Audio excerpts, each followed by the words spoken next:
naša ljubavina. Eko empatija, Makedonija, učime zajedno, naša emisija.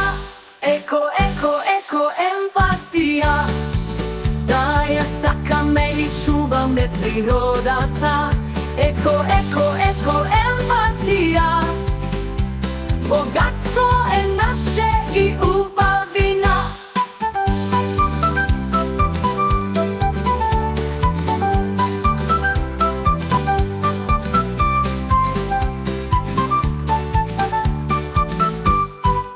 Eko empatija, Makedonija, flora i fauna, naša ljubavina. Eko empatija, Makedonija, učime zajedno, naša emisija. Eko empatija, daje sa meni čuvam ne prirodata.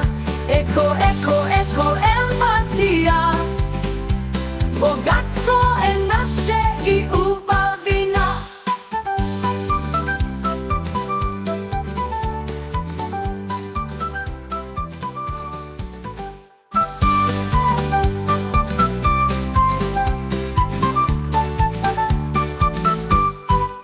Eko empatija, Makedonija, flora i fauna, naša ljubavina. Eko empatija, Makedonija, učime zajedno, naša emisija.